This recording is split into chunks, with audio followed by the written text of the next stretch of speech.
আমরা এখন এসেছি কাশিমবাজার বড় রাজবাড়ি দেখতে। অষ্টাদশ শতকের মাঝামাঝি সময়ে কৃষ্ণকান্ত নন্দীর হাত ধরে গড়ে ওঠে এই রাজবাড়িটি।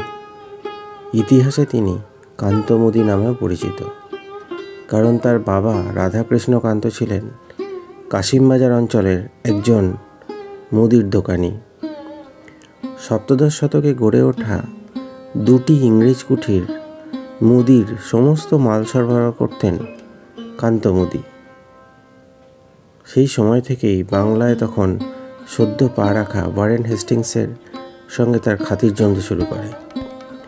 1956 সালে সিরাজউদ্দৌলা ইংরেজদের ওপর তিতিবিরক্ত হয়ে যখন কাশিমবাজারের ইংরেজ কুঠি আক্রমণ করে, তখন ওয়ারেন হেস্টিংস পালিয়ে গিয়ে নিরাপদ আশ্রয়ে এই কৃষ্ণকান্ত নন্দীর বাড়িতেই উঠেছিলেন। শুধু তাই নয়, পরবর্তী সময়ে তাকে বাংলা ছেড়ে পালাতেও সাহায্য করেন এই কৃষ্ণকান্ত নন্দী।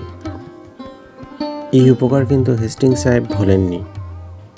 পরাধীন বাংলায় যখন তিনি গভর্নর নিযুক্ত হয়ে আসেন, তখন তিনি কৃষ্ণকান্তর ছেলে লোকনাথ নন্দীকে দিল্লির সম্রাটের কাছে বাদশা করার সুপারিশ করেন এবং সেই থেকে লোকনাথ নন্দী বনে যায় লোকনাথ রায় বাহাদুর।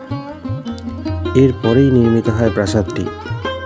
শোনা যায় কাশীর রাজা চেত সিংহের প্রাসাদ থেকে পাথরের থাম এবং খিলান নিয়ে এসে এই প্রাসাদটি নির্মাণ করেন কৃষ্ণকান্ত।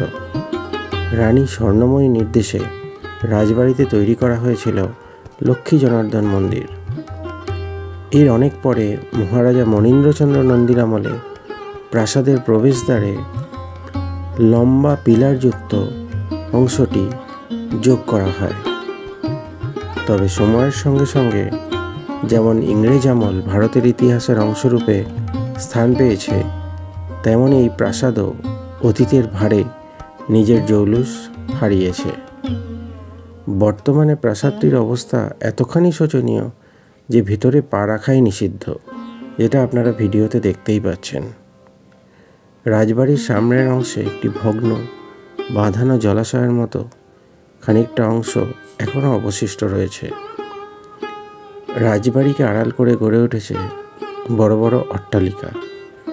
তবুও যারা একবার ঐতিহাসিক স্থান ভ্রমণে ইচ্ছুক, এখানে ঢু মেরে যেতেই পারেন। এককালীন জৌলুসপূর্ণ এই রাজবাড়ির বর্তমান পরিস্থিতি দেখে যেতেই পারেন। ধন্যবাদ।